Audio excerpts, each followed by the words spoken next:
When Phillis Wheatley was 7 or 8 years of age, she was ripped from her family and homeland in West Africa, some think in what is modern-day Gambia or Senegal, and brought to America to be enslaved. She was transported on a boat called the Phyllis and was sold to the wealthy merchant family of Boston, the Wheatleys. She took her name from this slave ship and her slave owners. Her freedom and her entire identity was thus destroyed. Even her very name reflected her fate. But Phyllis did not let that fate define her. Instead, she chose to create and tell a new story of her life, a story of hope and redemption through her work and creative poetry. Phyllis's life is a lesson in agency, the freedom to self-determine in ways great and small and become the people we want to be.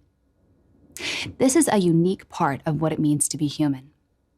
In this lecture, we'll explore the theme of human agency and freedom through the life and stories of people who had their life and freedoms violently undermined and stolen from them, and how they created stories of beauty and grace from their trauma.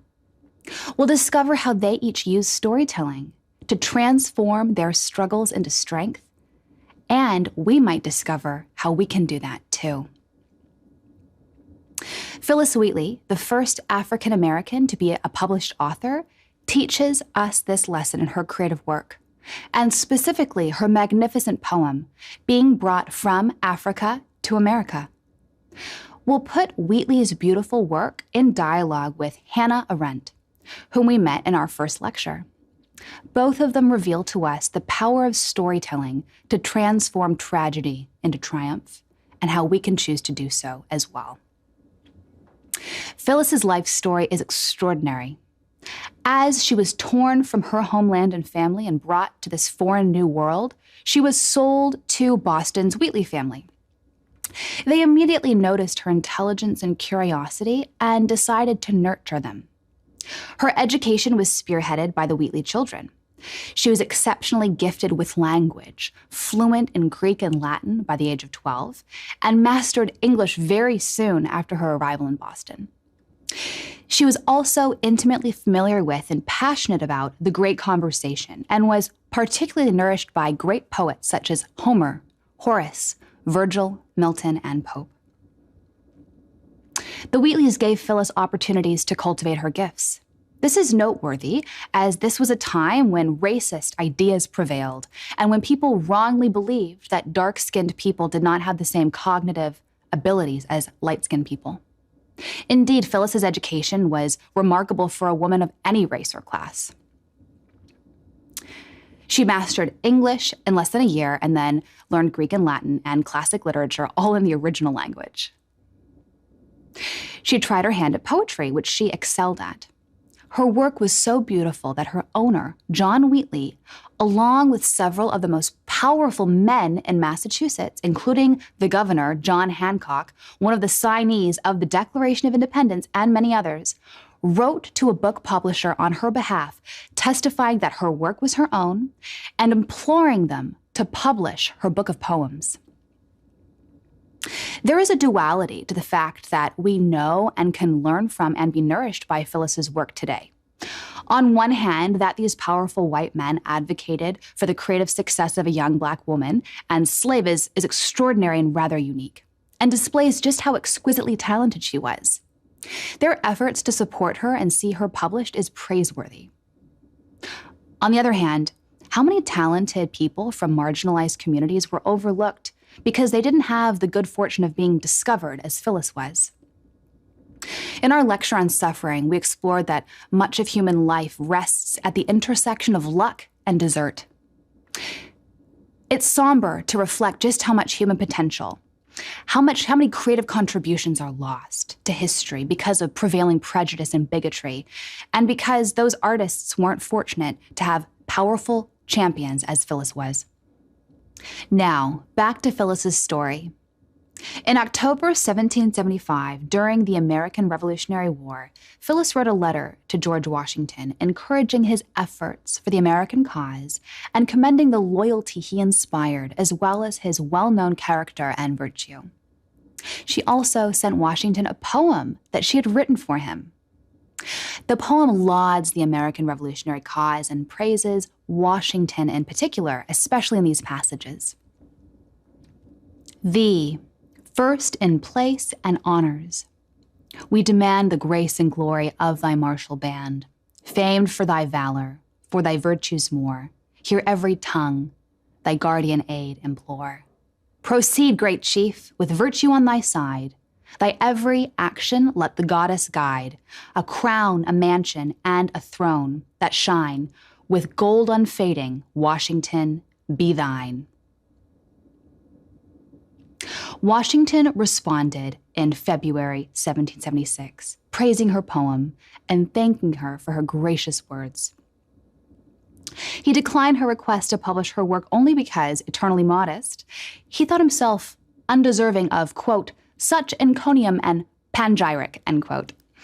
He invited her to visit him, but to our knowledge, Phyllis never availed herself of the invitation. Washington ended his letter. If you should ever come to Cambridge or near headquarters, I shall be happy to see a person so favored by the muses, and to whom nature has been so liberal and beneficent in her dispensations. Phyllis's poetry ultimately found a publisher. The result is a book of her poems that I encourage everyone to enjoy, called Poems on Various Subjects, Religious and Moral. Of that book of poems, among the most beautiful is one called Being Brought from Africa to America.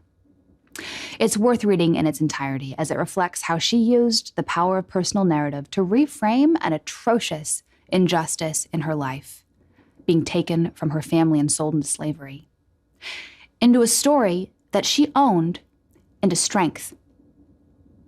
The poem begins, "'Twas mercy brought me from my pagan land, taught my benighted soul to understand that there's a God, that there's a Savior too. Once I redemption neither sought nor knew." Astoundingly, Wheatley calls her enslavement a mercy because it's only through her bondage that she found God and her faith in Jesus Christ, which was incredibly important to her throughout her life. But though she has made her own peace with the horrible injustice done to her, she doesn't let those complicit in injustice, past or present, off the hook. She is critical of racism and slavery in her own day. Remember when we explored the use of art to confront people and society with hard truths through Billie Holiday's performance of Strange Fruit? Phyllis does this too. She continues, "Some view our sable race with scornful eye. Their color is a diabolic dye. Remember, Christians, Negroes, black as Cain, may be refined and join the angelic train." Some people, she is saying, can't see past the color of her skin to see their shared humanity. Thomas Jefferson, interestingly enough, was one of her many contemporaries who discredited her work, questioning her authorship of her poetry and writings. But she reminds those who take that view that even people with different colored skin can be refined and join the angelic train.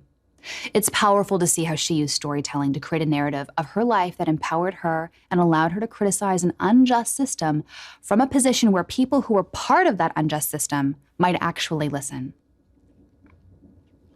Some readers of Wheatley think that in this poem, she is being ironic and satirical.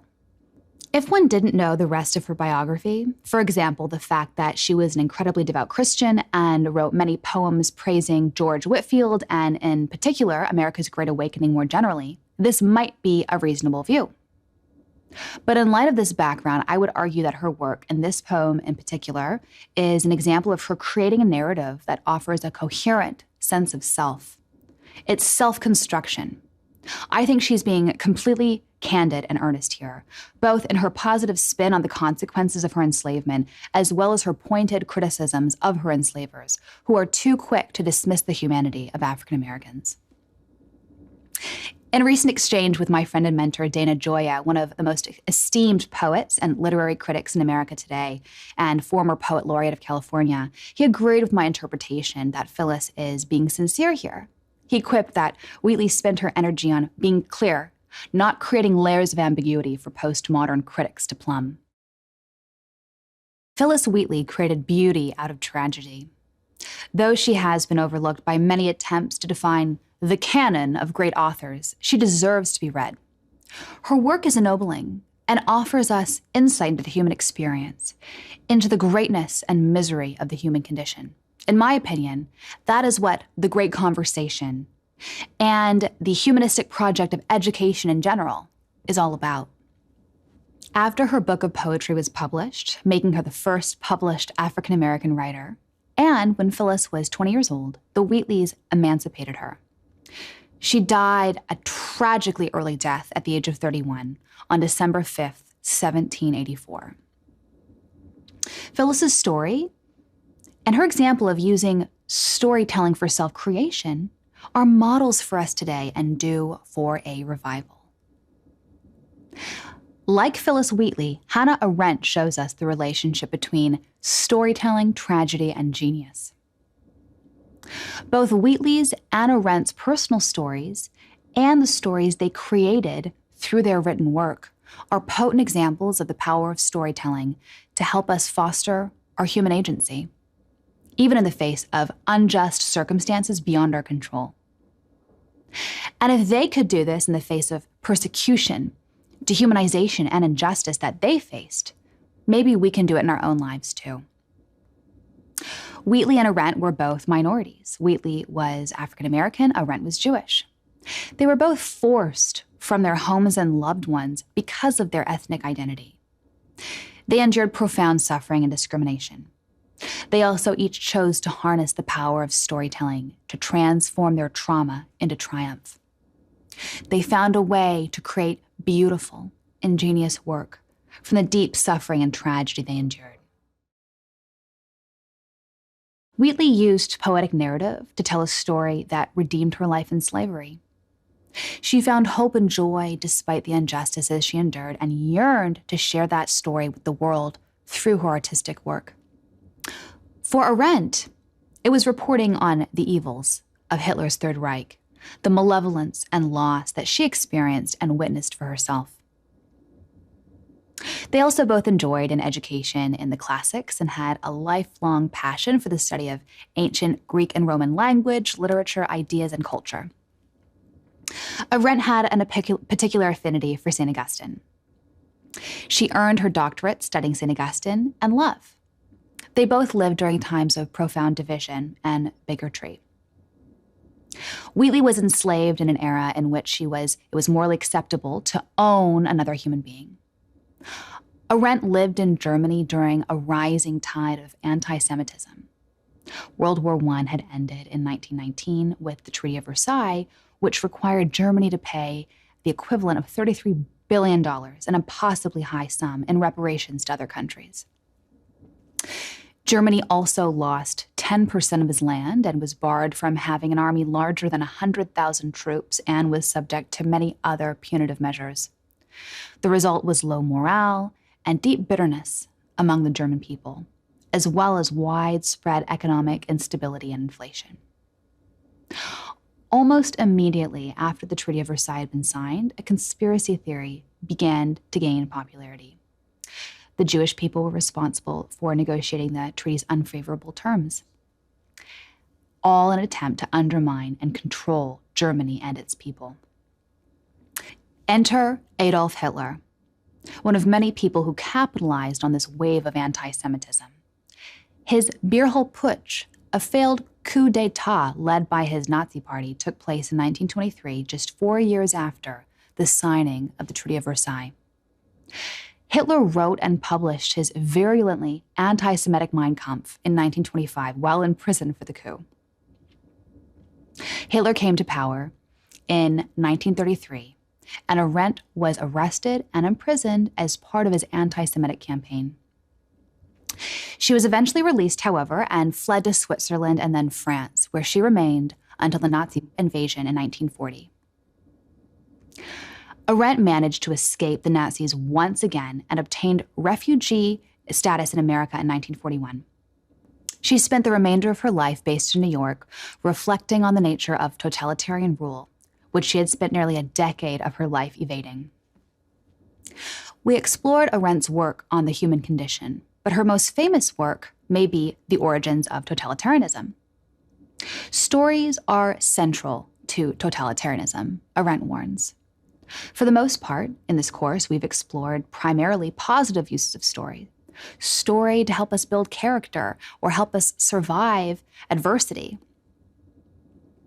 But Arendt shows us, as Bernard Mandeville did, who argued in favor of vice in his Fable of the Bees, that stories are a tool that can be used for good or for ill. Published in 1951, The Origins of Totalitarianism explores the rise of Nazism and Stalinism. Totalitarianism arises, Arendt says, in social contexts of extreme personal loneliness, isolation, and atomization. When our social bonds are weakened, when our meaning is misplaced, we become primed to embrace ideologies and public figures and their stories that help us forget our loneliness and that help give our lives meaning. A strong man arises to meet those needs. He offers a narrative that explains people's unhappiness. And a conversation, dialogue, and discourse are all shut down. Arendt coined the phrase, the rule from within, to explain how totalitarianism colonizes people's minds and renders them unable to think their own thoughts outside of the party line. In light of the crisis of loneliness and meaning in our own day, this is a concerning insight. Stories can build us up, humanize us, and be personally empowering. They can also tear down, degrade, and dehumanize. Totalitarian terror takes away a person's name, rights, and identity. It reduces a person to their body alone. Once a human being is no longer a human being, but just a body, they are more easily rendered disposable and superfluous. Arendt describes why totalitarian regimes become so bureaucratic and why critical or creative thinking, storytelling that is contrary to the narrative of the state, is a threat to both bureaucracy and the regime. It starts in minor, creeping ways, but bureaucracies can lead the way for authoritarian regimes to gain power. And once in power, the regime's aim is total control over the human mind, body, and spirit.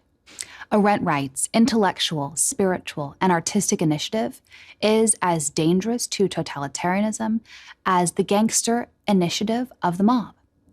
And both are more dangerous than mere political opposition. The consistent persecution of every higher form of intellectual activity by the new mass leaders springs from more than their natural resentment against everything they cannot understand. Total domination does not allow for free initiative in any field of life, for any activity that is not entirely predictable.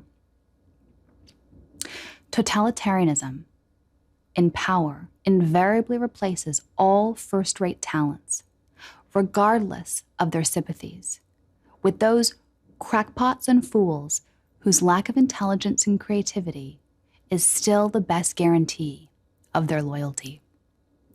Human agency and a high view of the dignity of the human person are also central to the life and work of both Wheatley and Arendt. The opposite of a society that promotes human freedom, liberty, and open inquiry is a society where people are subjugated and where the dignity of the individual is corroded or disregarded because they have the wrong religion, race, opinion, ethnicity, or more. A free and humane society must tolerate difference. Central to respecting personhood and human dignity is self-determination. To choose where one lives, what one does with their time, and especially in Wheatley's case, to have the ability to maintain one's own name and identity, instead of having circumstance dictate it. Arendt, for instance, discusses how totalitarian regimes function by stripping certain people in society of their dignity and personhood. Once they're able to do this, it becomes okay in the public consciousness to strip people of basic rights, to persecute them, to even murder them. In 1960, Adolf Eichmann, one of the masterminds behind the Holocaust, was arrested by Israeli national intelligence and tried in Israel for crimes against humanity. The New Yorker sent Arendt to report on the proceedings. What she observed at his trial led her to coin the term, the banality of evil. Arendt was lambasted by many of her contemporaries, including her fellow Jewish people. They claimed that she was calling the Holocaust banal, thereby diminishing it. Yet that could not be further from the truth. In her Eichmann in Jerusalem, a report on the banality of evil, Arendt told a story about evil. It comes in many forms. Sometimes it is grand and bloody. Other times it is mundane or banal in its triviality. Those that stamped the paperwork that sentenced countless victims to starvation, torture, and death in concentration camps didn't have to look those they condemned in the eye. The people behind those grievous injustices were disconnected from the ultimate act of evil, which made their evils easier to commit. Yet most of us recognize now that these people were just as culpable as those who were following orders of the system and actually carried out the torture and killings. Arendt and Phyllis Wheatley are profound and sophisticated thinkers, well deserving of a place in the great conversation and our reading lists. They remind us of the duty and ability we each have to promote justice and fight against evil in our everyday lives. They remind us to find a balance between the contemplative and active life, the life of the mind, and the inhabited life, an idea that is central to Civic Renaissance, the publication and intellectual community I founded to help harness the power of ideas to elevate our world today, and which, once again, I hope you'll consider joining. Like Arendt, I also believe that ideas, beauty, goodness, and truth, and the wisdom of the past should nourish our hearts and minds, and that such things should compel us to action, propelling us to make the world around us and the lives of others better. I love this quote from Arendt that can encourage each of us to see our acts, large and small, as part of a larger story about making the world a more just and tolerant place.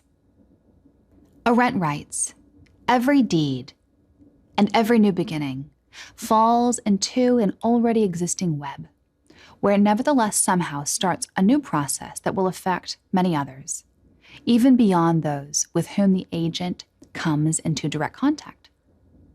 The smallest act in the most limited circumstances bears the seeds of the same boundless and unpredictability. One deed, one gesture, one word may suffice to change every constellation." In acting, in contradistinction to working, it is indeed true that we can never really know what we are doing. We owe a debt of gratitude to both Phyllis Wheatley and Hannah Arendt for helping us think more clearly about the challenges of our era and of every era, for confronting us with the greatness and the wretchedness of the human condition, for inspiring us to be part of the solution in our everyday lives, and for encouraging us to harness the power of story to make the world a brighter place today. That is our prerogative. We are free to choose that. As Arendt said, in the great storybook of mankind, we are each the authors of our own story.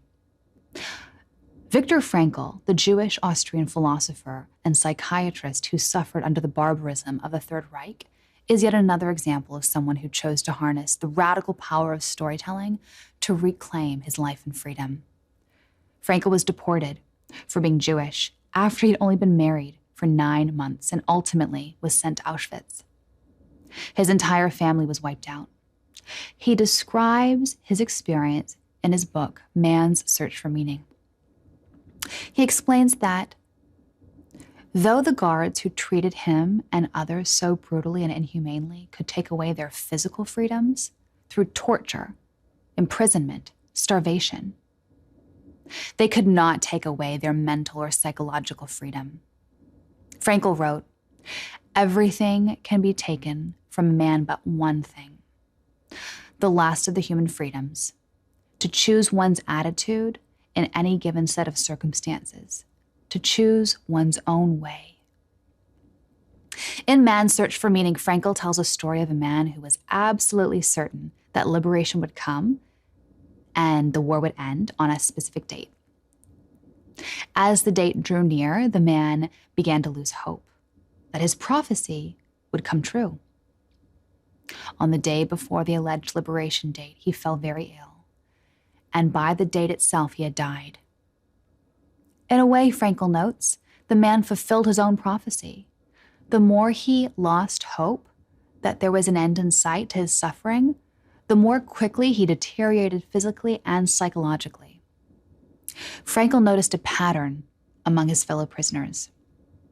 Those that survived had a reason to live, a loved one, or a day to look forward to, a real day, not an arbitrary date that they predicted would end their suffering.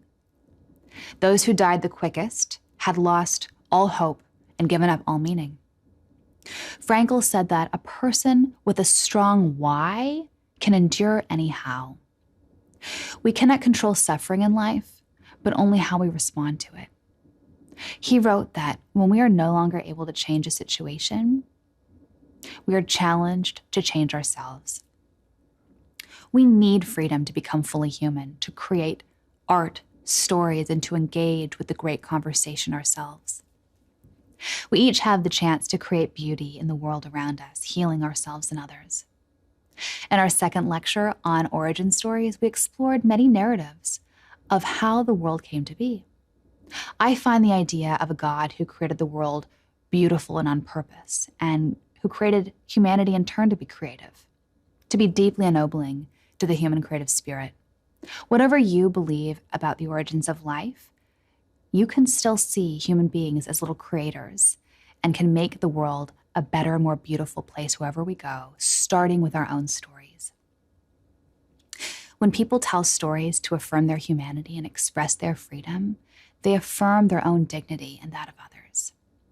Forming our own coherent stories is how we cultivate a sense of self. Wheatley, Arendt, Frankl, and many others show us that our setbacks, mistakes, and traumas in life can be redeemed and can, in fact, be fodder for creating beauty and healing. Storytelling, or reframing how we recount memories of our past and present experiences, can help that process of redemption. Stories also help broaden our horizons by helping us put our experiences into the greater context of our lives and the world around us. Through storytelling, our greatest weaknesses can be transformed into our greatest strengths.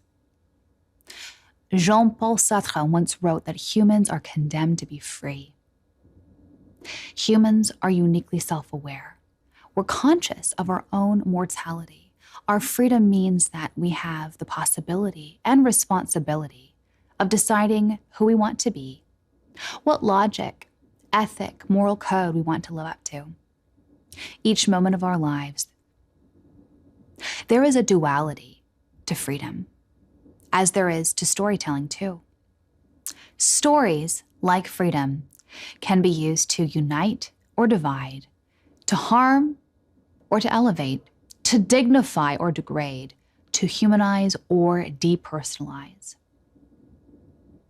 We can each choose to find joy and life in the mundane and banality of existence. That opportunity is extended to each of us, and powerful stories such as those of Wheatley, Arendt, and Frankl reveal that. We are agents of our own destiny. Yes, many things that happen, often tragic, are outside of our control, but we can decide how we respond to them and how to recast the facts of what happens to us in a more empowering and constructive light. As we've come through this course, we've learned that stories are powerful tools. We've explored stories from across history and culture. We've discovered that stories are not only in written form and examined painting, music, literature, poetry, film, and so much more. All good art tells a story of the human condition, communicating timeless truths about our shared fate and hope as part of the human community. As we've studied the dozens of stories across medium, across history, and across culture in this course, we've been confronted with the infinite beauty, diversity, complexity of the human being. We've asked ourselves the big questions of existence. What does it mean to be human? Where do we come from? What is the best way to live? Throughout this course, as we've reflected on these questions, we've progressed on our own journey of true education, as these are questions that no life is complete without asking. But they're also questions that we'll return to our entire lives. We've discovered truths that are universal to the human experience and also what is particular to each of us as individuals in a unique time and place. We've learned that we are susceptible to the same challenges and foibles today as we were in the past, and that being candid and honest about our mutual frailties and fallibilities can help us avoid the pitfalls that come with being human in the days ahead of us. Storytelling is the language of the subconscious mind. It can help us understand truths that facts and maxims alone cannot communicate. The exercise of storytelling, of mining our lives and experiences for stories and insights into the human experience, is the practice of the examined life and the life well lived. I've loved every minute of exploring the human condition with you, the greatness and wretchedness of humanity, through the lens of great stories told from across history and culture. I've learned a lot about some of the secrets to the life well lived through these stories, and I hope you have too. Thank you for coming on this journey with me through the greatest hits from across history and culture and through the human condition. I hope you're inspired to use stories to cultivate your humanity, affirm your freedom, and create beauty and healing in the world around you, starting right now.